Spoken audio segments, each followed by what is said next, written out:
तुम दिल्ली की बात कर रहे हो। अरे दिल्ली तक पहुंचने से पहले पहले तुम्हें 40 करोड़ मुसलमान की छाती पर गुजरना पड़ेगा। इतना आसान नहीं दिल्ली का कोस करना। कहीं तुम नरेंद्र मोदी को धमकी दे रहे हो। इंशाल्लाह नरेंद्र मोदी 400 को पार करेगा। या अल्लाह ताला ने पहले जिताया था और अल्लाह ताला फिर नरेंद्र मोदी को इंशाल्लाह जिताएगा। और आंकड़ों के हिसाब से जो है सबसे ज्यादा खरीद अगर सरकार एमएसपी पे करती है वो पंजाब से ही करती है, तो उनको दिक्कत क्या है। और कर्ज माफी की जहाँ तक बात है तो कर्ज माफी उसका होना चाहिए जो चुका नहीं सकता है। अब इसके पास मर्सिडीज है, जो कटोरे में दारू पीता है, जो जी वैगन में घूमता है, जो सड़कों पे ट्रैक्टर चलाता है, जो बड़े बड़े मास्क पहन लेता है लाखों के आंसू गैस से बचने के लिए, वो आप किसान कहेंगे? क्या कहेंगे खान साहब? देखिए किसानों को आने नहीं दिया जा रहा है। पत्रकार साहब महोदय, किसान हो तो किसान आ भी सकता है, लेकिन वे किसान नहीं है। क्योंकि जब उत्तर प्रदेश के अंदर चुनाव हो रहा था उस वक्त भी रोड पे आगे पड़ गए थे चुनाव को क्या नाम योगी को हराने के लिए एक टारगेट किया गया। अब 2024 का चुनाव है तो नरेंद्र मोदी को टारगेट करने के लिए आगे। पहली दूसरी चीज़ ये है, किसान के पास हराम का पैसा नहीं होता, किसान के पास चोरी का डकैती का पैसा नहीं होता, कि किसान के पास बड़ी मेहनत का पैसा होता है। वो पसीना बहाकर खेत में जब पैसा कमाता है उसके पास इतनी दौलत नहीं होती जो बेफजूल वो खर्च करेगा शराब में और क्या नाम सरकारी संपत्ति जलाएगा। उसके पास इतना पैसा होता है वो ट्रैक्टर में तेल डलवा के खेत पे जा सके और ट्रैक्टर खेत पे से घर आ सके। उसके ट्रैक्टर के पास इतना तेल नहीं होता जो दिल्ली के लाल किले पर चलाएगा। तो ये सिर्फ नरेंद्र मोदी को टारगेट कर रहे। और मैं कहना चाहता हूँ इनसे, तुम दिल्ली की बात कर रहे हो। अरे दिल्ली तक पहुँचने से पहले तुम्हें 40 करोड़ मुसलमान की छाती पर गुजरना पड़ेगा। इतना आसान नहीं दिल्ली का कोस करना। कहीं तुम नरेंद्र मोदी को धमकी दे रहे हो। अरे भारत का 40 करोड़ मुसलमान ये नरेंद्र मोदी के साथ है। पहले तुम्हें भारत के मुसलमान की छाती पे को गुजरना होगा जब तुम नरेंद्र मोदी को छू सकते हो। इतना आसान नहीं नरेंद्र मोदी को छूना। ये भारत का मुसलमान नरेंद्र मोदी के साथ है, ये बर्दाश्त नहीं करेगा। तुम 500 रुपए लेकर और दिल्ली को घेरने का काम कर रहे हो। ये मोटा फंडिंग आ रहा है इनके पास। ये 2024 का चुनाव करीब है, मोदी को हराने के लिए टारगेट किया जा रहा है। ये गुमराह कर रहे मात्र पत्रकार साहब महोदय। ये किसान नहीं हो सकते। किसान ओडी में जेगवार में नहीं घूमता। किसान का अधिकार नहीं है, किसान घूम नहीं सकता है, किसान की आय नहीं है क्या? फिर कह में गरीब है वो गरीब कह में रह गया पत्रकार साहब महोदय। फिर वो किस लिए दिल्ली आ रहा है वो पूछना चाहता हूँ, क्यों इसलिए दिल्ली आ रहा है वो? जब उसके पास अधिकार है, देश में रहने वाला है। तो जब उसके पास जैगवार है, ओडी है, फरारी है, BMW है, तो भाई घर रह तू किसान ही नहीं है, तू तो टॉप बिजनेसमैन आदमी है। क्यों जनता को गुमराह कर रहे हो पत्रकार साहब महोदय? आपने कहीं फंडिंग तो ले लिया किसान से? बता दो पत्रकार साहब महोदय, इतना पक्ष कर रहे हो आप? पक्ष कर रहे हैं वो व्यक्ति जो जिसके जरूरत की बात है। 26 महीने तक आंदोलन किया, 26 महीने पीछे, 13 महीने तक वो डटा रहा। आज वही किसान कह रहा है कि जब हमारी मांग चुनाव इसलिए नजदीक आ रहा है, उनका कहने का सोच है कि चुनाव नजदीक आ रहा है, सरकार बात मान सकती है, इसलिए आंदोलन कर रहे हैं। अपनी मर्जी के मालिक है। मैं चाहे तो 2 साल बैठ जाए और मैं चाहे तो 1 मिनट में उठ के चले जाए। वो अपनी मर्जी के मालिक है, वो किसान नहीं है। एक बहुत बड़ा टारगेट किया जा रहा है नरेंद्र मोदी को, क्योंकि 2024 का चुनाव करीब है। वे कहाँ से किसान हो सकते हैं? किसान के पास इतना समय नहीं है जो ट्रैक्टर लेकर दिल्ली के लाल किले पर चलाएगा और जो सरकारी संपत्ति को जलाएगा। ये सिर्फ सरकारी संपत्ति को नुकसान पहुंचा रहे। अगर तुम्हें आना, आइए रामलीला मैदान में, आइए जंतर मंतर पे आराम से बैठकर अपनी बात रखिए। ये सरकारी संपत्ति जलाना और क्या दंगा झगड़ा करना ये किसान का काम नहीं हो सकता। काम नहीं है। कह रहे हैं किसान क्यों आ रहे हैं, घर पे बैठे, इतना पैसा होता है क्या किसान के पास? नहीं भाई, नहीं भाई, किसान तो किसान ही होता है। ये जो बैठे हैं वो किसान थोड़ी है, फिर कौन है? ये तो उठा ही गिरे हैं। अरे हाँ, नहीं ये किसान नहीं है, किसान खेती कर रहे हैं आज। हाँ, आज ये गाड़ियाँ ले ले क्या, ये बड़ी बड़ी कहाँ से आ गई गाड़ियाँ? ट्रैक्टर ले ले क्या है, कहाँ से आ गए? किसान तो असली किसान घर में बैठा है। कह रहे किसान के पास ट्रैक्टर नहीं रहेगा, किसके पास ट्रैक्टर रहेगा? और किसान के पास ट्रैक्टर होता है बेटा, वो घर में है उनके पास। हाँ हाँ, खेत जोत रहा है। हाँ कह रहे हैं मोदी तानाशाह है। हाँ, है तो तानाशाही। हाँ, 70 साल से चल रही थी, आप क्यों नहीं बता रहे पत्रकार साहब महोदय? कांग्रेस ने 70 साल से तानाशाही इस देश के अंदर रखी है। नरेंद्र मोदी जी आज सबको साथ लेकर चल रहे, देश का विकास कर रहे, सम्मान सबका दे रहे।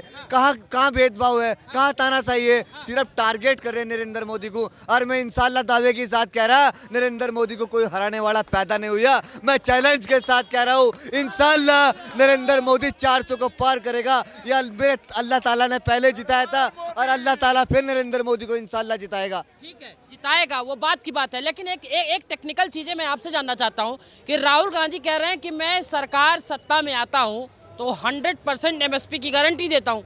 मोदी 10 साल में नहीं कर पाए, दो आंदोलन हो रहे हैं। जब 2000 पंजाब के अंदर ही है क्या? किसान उत्तराखंड के अंदर नहीं है, और स्टेट नहीं है क्या? ये खाली पंजाब ही है। ये सिर्फ सरदारों को बदनाम करने का काम कर रहे। वे सरदार नहीं है। सरदार बेचारे गुरुद्वारे के अंदर भाई गुरु नानक जी की वाणी सुन रहे और सेवा कर रहे। ये सिर्फ टारगेट किया जा रहा है सरदारों को। इन्होंने पहले सरदारों को भड़काया, अब पहले मुसलमानों को भड़काया। ये दंगा कराने का काम कर रहे हैं सिर्फ अपने सत्ता में आने के लिए। कांग्रेस ये चाह रही कैसे मैं सत्ता में आई, कैसे कुर्सी बचाऊं, इन्हें कैसे लड़ाऊं, देश को कैसे तोड़ूं। लेकिन नरेंद्र मोदी जी ने देश को जोड़ने का काम किया है। ये जनता बहकावे में बिल्कुल नहीं आएगी। इंशाल्लाह 400 को पार करेंगे पत्रकार साहब महोदय। ये कितना भी दिल्ली को, अरे मैं कह रहा हूँ दिल्ली को घेरने से पहले भारत के मुसलमान की छाती पर गुजरना होगा इन्हें।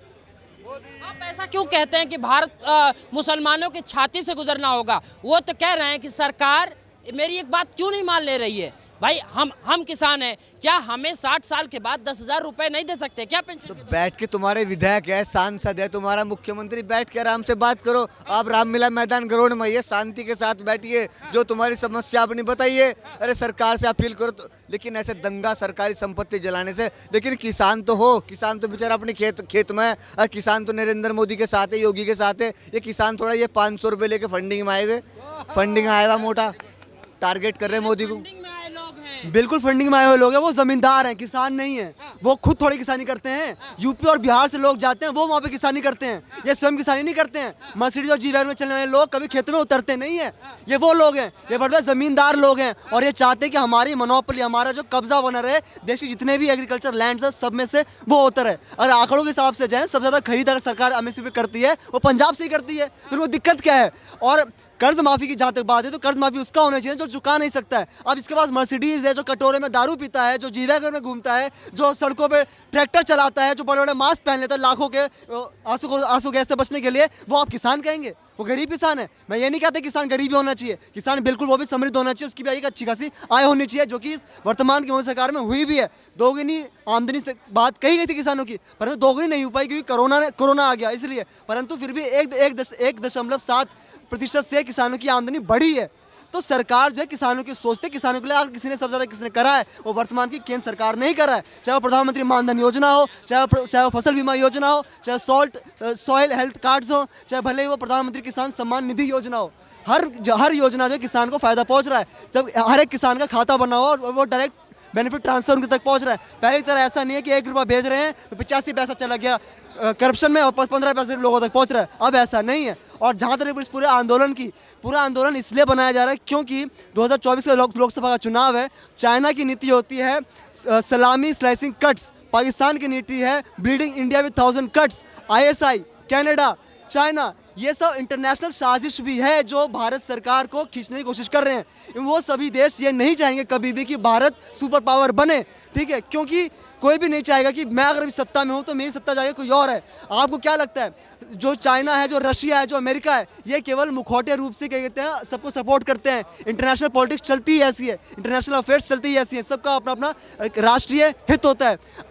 चाइना जो है अपने सरकार की मदद से CIA अमेरिका की खुफिया एजेंसी, रशिया की KGB, ISI आतंकवादी संगठन, कनाडा जहाँ से खालिस्तान मूवमेंट चलता है, तो ये सभी लोग मिलकर साजिश कर रहे हैं। इसे कहते हैं राजनीतिक पैंतरेबाजी, इसे कहते हैं इन्फॉर्मेशन वॉरफेयर। आज की डेट में, आज 21वीं सदी में ये लोग डायरेक्ट लोगों को नहीं लड़वाते हैं, ये लोग विचारधाराओं के आधार पर लड़ाते हैं। जो आप देखते हो यहाँ पर जो हो रहा होता है कभी कभार, किस प्रकार से विचार के आधार पर लोगों को लड़वा रहे हैं, वहाँ पे फिर सब में जो है दिक्कतें ला देंगे, फिर सिविल वॉर की तरफ उसको खींच जाएंगे। तो यही हो रहा है आज की डेट में। ये कह रहे हैं विचारधाराओं को लड़ा देता है। किसान भी तो एक विचारधारा है ना, किसान भी अपने हक की बात कर रहा है ना। कहाँ दिक्कत आ रही है, क्यों नहीं पूरा कर पा रही है? पत्रकार साहब मुझे कौन सी दिक्कत आ रही है किसान को, क्या समस्या आ रही है? किसान राहुल गांधी कहते हैं कि 27 रुपए किसान का एक दिन का आय रह गया है। तो 70 साल से उनकी सरकार रही, तुमने किसान पहले हेलीकॉप्टर में चलता था क्या? किसान पहले जो खेत में बीज डालता था वो क्या नाम कार से बैठ के डालता था। राहुल गांधी जी मात्र एक जनता को गुमराह करने में लगे हुए। कैसे भारत की जनता को कब तक गुमराह करोगे?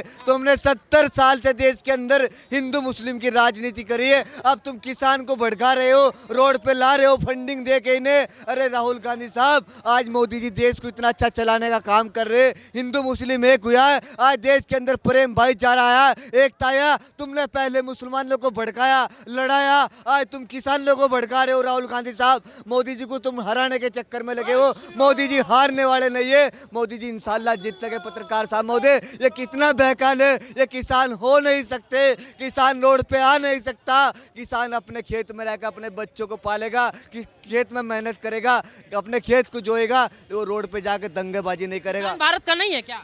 किसान भारत का है वो, लेकिन वो उसके आने पे सड़कों पे किल ठोक दी जा रही है। कहा तो वो किसान नहीं है ना, वो आतंकवाद है। वो क्या ना सरकारी संपत्ति को नुकसान पहुंचा रहा है, वो दंगेबाजी पत्थरबाज है। वो कहाँ तक किसान है? किसान तो खेत में है। किसान तो नरेंद्र मोदी के साथ है, जिसने खेत तक रोड पहुंचाने का काम किया है। पहले किसान का ट्रैक्टर पलटा पड़ा, बुग्गी पलटी पड़ी, आज वही नरेंद्र मोदी जी है जो खेत तक रोड पहुंचाने का काम किया है और तरह तरह की मशीन ला कर दे दी किसानों को। आज किसान बैठकर आज मशीन से अपना सारा काम खेत से कर रहा है।